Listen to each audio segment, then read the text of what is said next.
You can't be serious, man. You cannot be serious! Well, now, a very big day on You Cannot Be Serious today, because in the House is the Sue Stanley AOM. OAM. Can you ever get it right? Well, that's just have it. Would have been better if we still had Dame saying. And that voice there is the great Ian Cook. Now, we're going to speak to Ian Cook shortly about the most extraordinary handing down of a decision about I Cook Foods, but we'll get on to that in a minute. But Ivan's not here because Ivan sent me a shot of him sailing down the Nile over in Egypt. I thought you were going to say a shot. He's been shot at. Well, you could use the term advisedly, because Ivan had booked a trip down the Nile to go to the Valley of the Kings, and it started in Luxor, and he's going up to the Aswan Dam. And he sent me a shot with the rocket trails, the mortar trails from, not Lebanon, from Jordan, going over the Nile in the distance. I thought, well, there's a man on a mission. There's a man living dangerously, just enjoying the excitement of life. How's he going over there? Well, I think he's ducking and weaving down there with his charming wife, Pauline. Yes. And they haven't. I've been down the Nile, but not in days when war was on. But you had nothing going over the top of you when you went there. Not in not rockets. Not in just fireworks. Not in munitions. Went over the top of me. No, a lot of other things have gone over the top of me. So he's not here. That's the reason I'm saying that. He's on the Nile as we speak. On the Nile as we speak. And we're going to speak to Dr. Ben Fordham, MD. He's managing Don. Now, we're going to have the DUD update. DUD. Don's update from the dock. DUD. Don's update from the dock. He said Don was on a special mission or something. And has he finished his special mission yet? Well, we're going to ask Dr. Ben on the DUD report. And since Don up and left us here, we've absolutely nothing from him. No communication. He said, I'll get back to you. I'm going to think about whether I come back on. And he's still thinking, but it's just fine. You can take your time thinking. So that's what's happening. We're going to speak to, and then we've got Barry Michael coming in. We're not speaking to Barry about necessarily his boxing career and his job as a boxing analyst. Analyst. No, not an analyst, an analyst, a boxing analyst. We're speaking to him about the COVID problems that he's had with the injection, and how is that rearing its ugly head again, because we had Dr. Robbie Peterson on, who said a whole lot of things about and I know Dr. Ben from Sydney has been speaking about the COVID fracas and saga. Well, so that's what's happening now. I did notice. The world is, as we know, it is just fast slipping off the edge of itself. The world's gone mad. The world has gone mad. Ken Bruce has gone mad. He used to sell electrical goods. And you're not goods. far behind them. Yes. So the National Climate Assessment Group in America, they said, now have a listen to this. So we had a man come in here. If I could just speak for a minute while I get the book. Just speak. You get the book. Yeah, that's it. It's up there. It's called Climate, a National Catastrophe or something. There it is. So thank you, Sue. So we had a man come in here called William Kinninmonth. He was the Australian representative of the Kyoto Climate Accord in Japan, whenever that was, and he wrote a book on climate change, a natural hazard.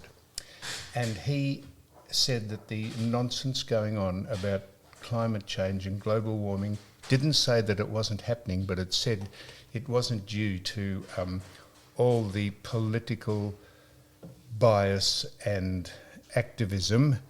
So the National Climate Assessment Board, whatever it's called, said that the US is warming 60% quicker than the rest of the world. The United States is warming 60% quicker because unequivocally It has, because it burns coal, gas and oil, or it uses... The US. In the US. Have you ever heard any... That is just an absolute blatant lie. And I'm not an expert on anything, let alone the climate, but I would back William Kinninmonth, who says climate is changed by solar activity, the moon, winds and tides, and that is what affects the climate more than anything. It's on the change, no one's denying that.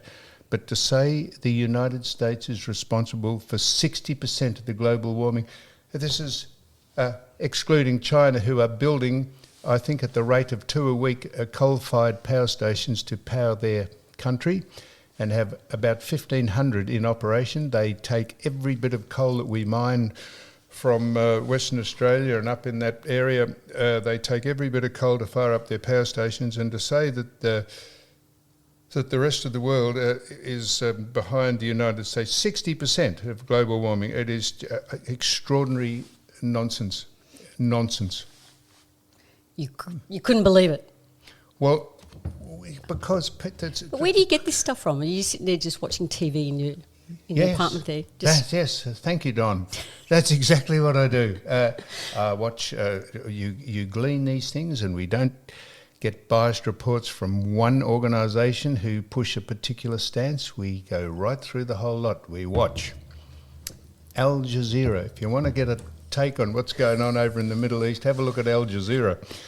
They would think that Israel have been responsible for so they push the Palestinian side, fair enough, and MSNBC and CNN and Fox News have reasonably balanced coverage, but they all push the Israel side of it because, so as I keep saying, I have no skin in the game at all here, but so that's where you get all this stuff from. The National Climate Assessment Board said that the US are warming the planet 60% quicker than any other country on Earth. You can't believe people would say that with a straight face. Anyhow, so that's that. Why did I mention that? Now, we're going to speak to Ian Cook sitting here patiently. We're going to speak to him in a minute, but we're waiting for his companion, Rowan, to come in because we're going to speak to Rowan and Ian Cook about the most extraordinary hand-down of a decision. iCook Foods was found that they were shut down, I think malfeasance would probably be the word, in an absolutely corrupt way they were shut down. And while they were found to have a case and were found, the case was proven against the people who iCook Foods took to court, there was no judgment given about repatriation or remuneration or... it's extraordinary. Disgrace. Where is Rowan? Is Rowan stuck on the Westgate Bridge with Phoebe or something? Who's that? Is that not Rowan's number? Someone ringing? Maybe. Well, I don't know who that is. I can't take that at the minute. Don, so we were just keeping that open in case someone else rang in. Anyhow, now, I notice also that the recidivist court... The recidivist court appearer, Ricky Nixon, who every other week appears in court apparently. Now, Ricky has been, let me just read this out, as I don't want to misrepresent the lad because, no, we wouldn't want to do that. So Ricky Nixon, former player, just reading this out, and the reason I'm reading it out is there's a reason I'm reading it out. Former player agent Ricky Nixon has been charged over the AFL memorabilia scandal where he sold footballs with bodgy signatures on them. That's what they say. I'm not saying that. He's up on 10 counts of obtaining property by deception. Now, so that's what it says here. Now, normally, the recidivist court goer, I'd have Ricky in, which I've had on plenty of times, different occasions, to give his side of the story. So you two haven't kissed and made up yet? Well, I was just going to say, you wouldn't believe this.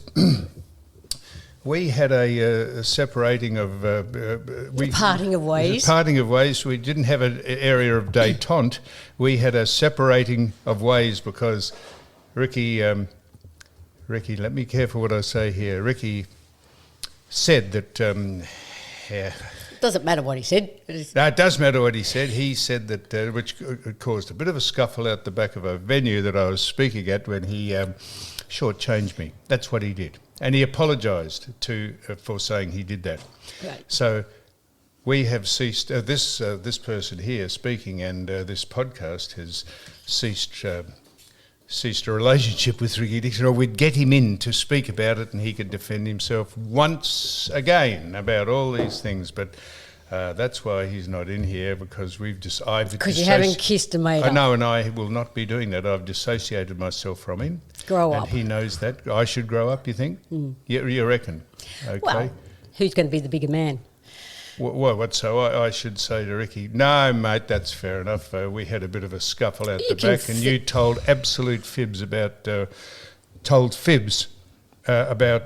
But you can forgive but not forget. So you can say, okay, well, he's accepted it, he apologised, and then, okay, so then you want to part ways and that's fine.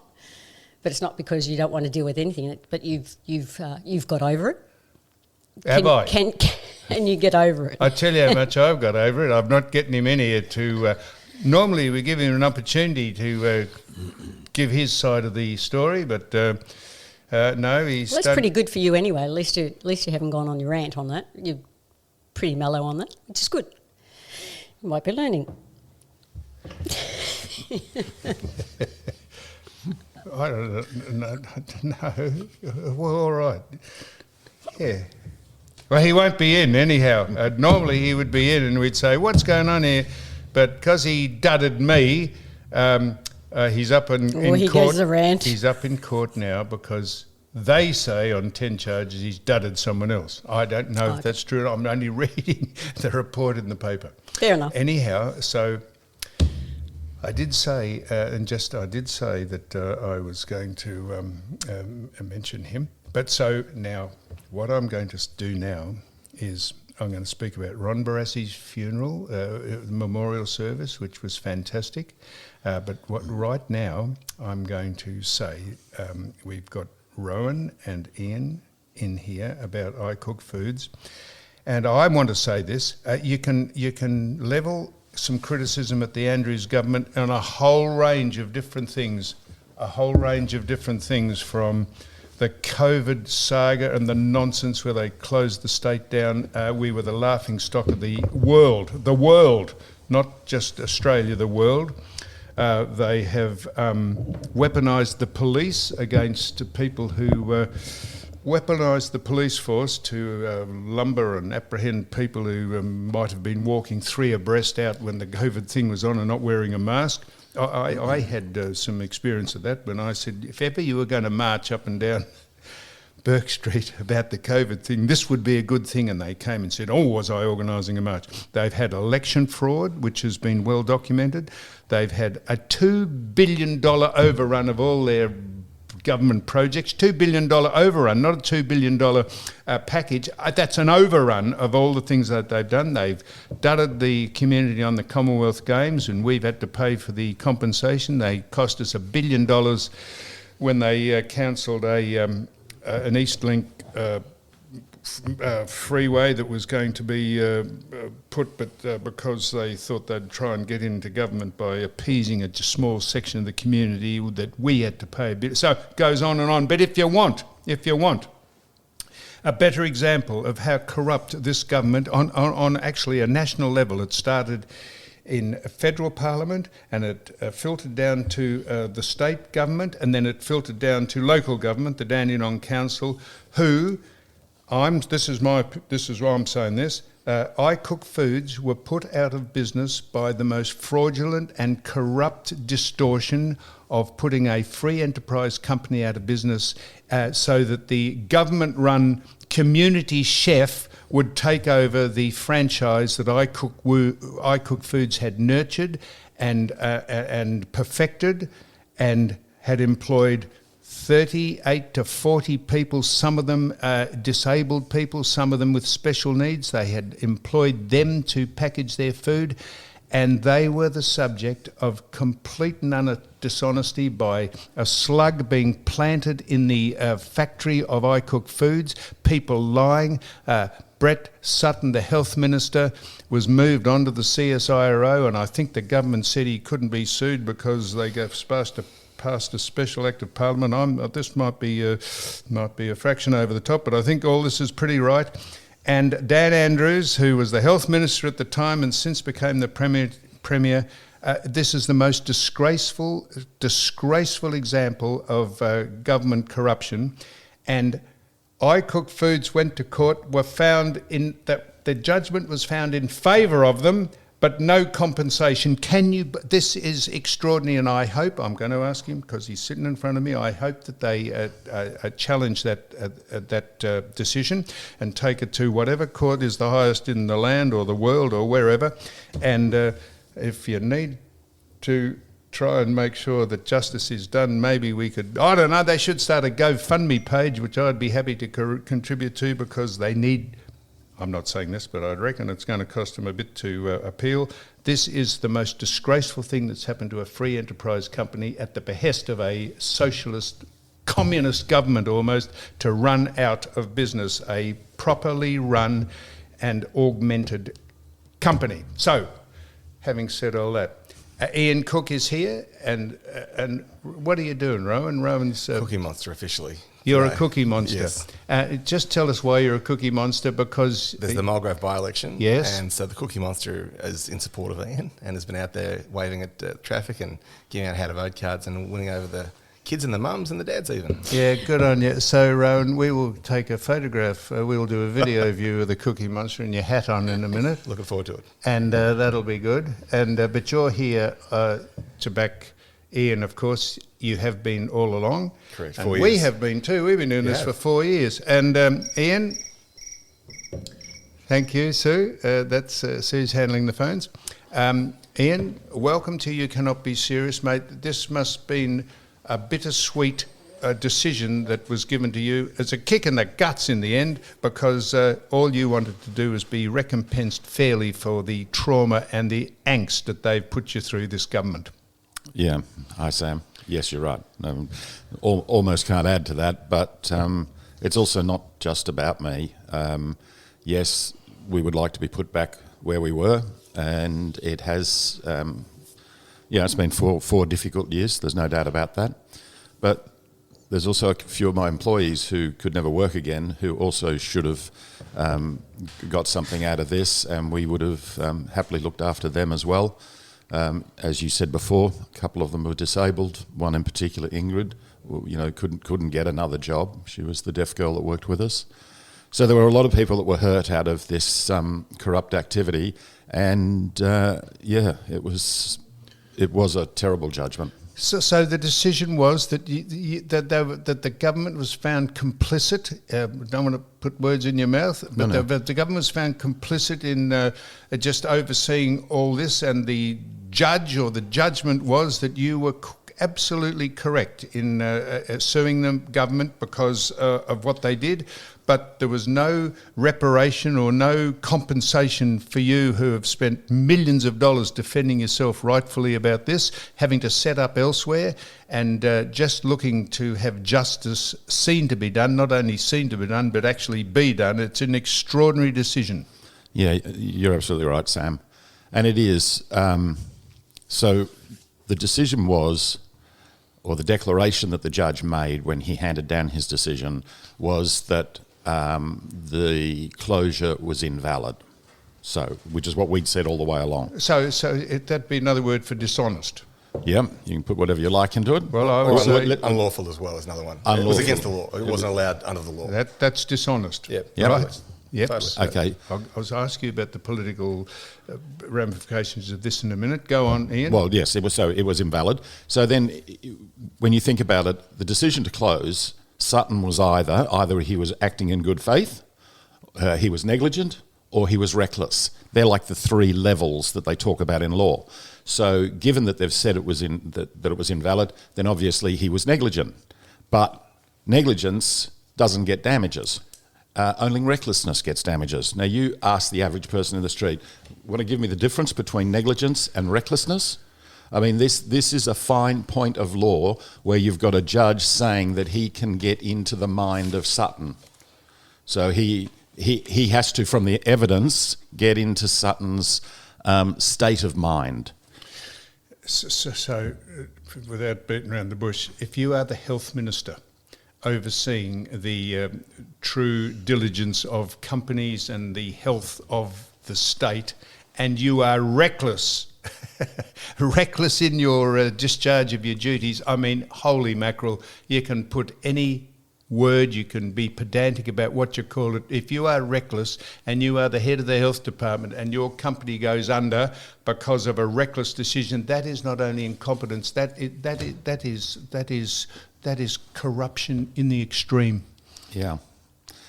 Yeah. I'm saying that. But can I also say, this government has spent a couple of $1 million literally trying to send us broke, to make us go away.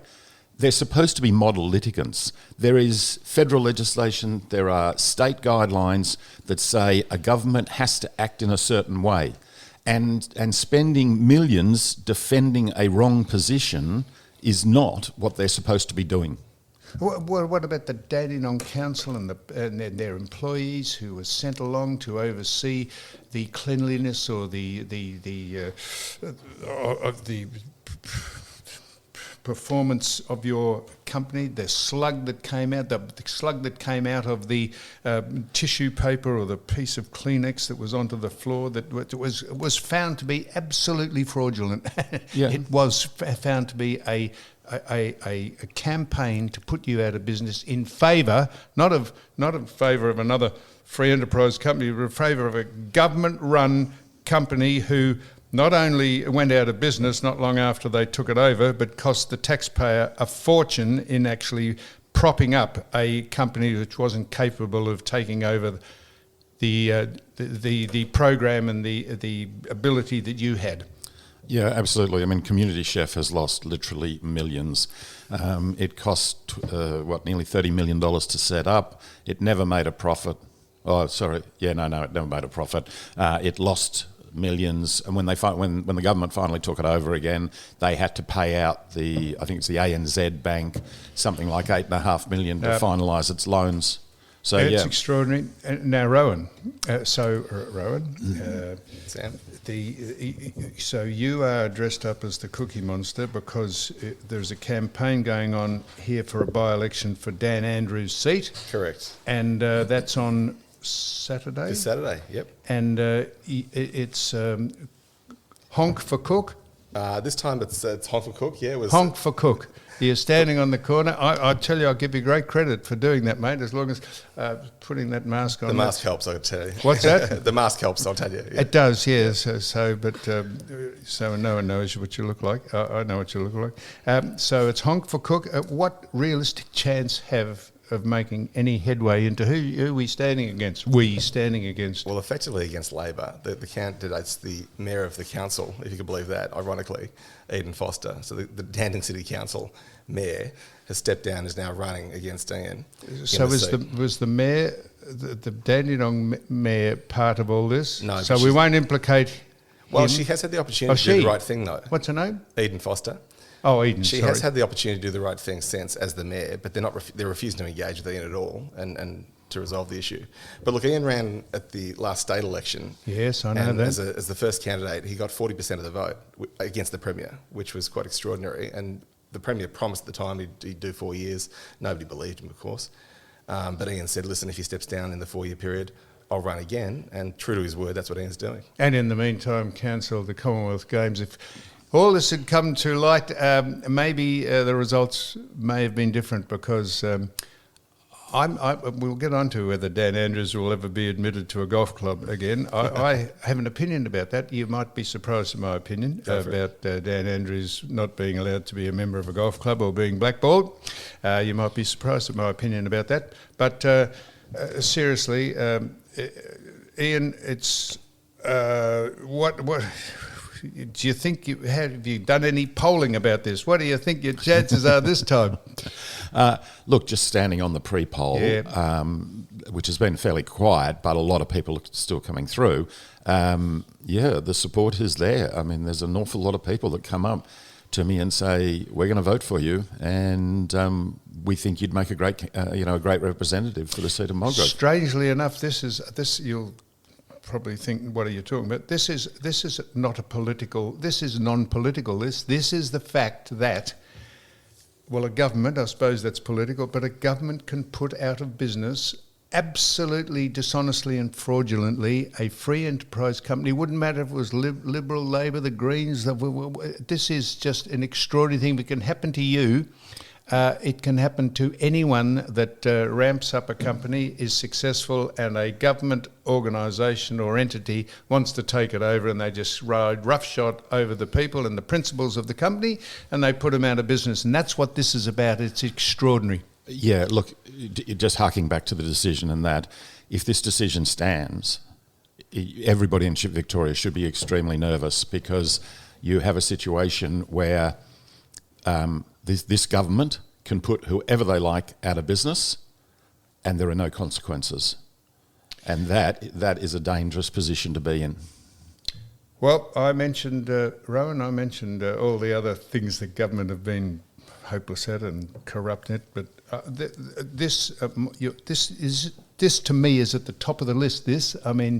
You can dud the public on various not having the Commonwealth Games and not putting a freeway in and costing us $1 billion and overrunning the budget by $200 billion of all the government programs, but to put a private enterprise company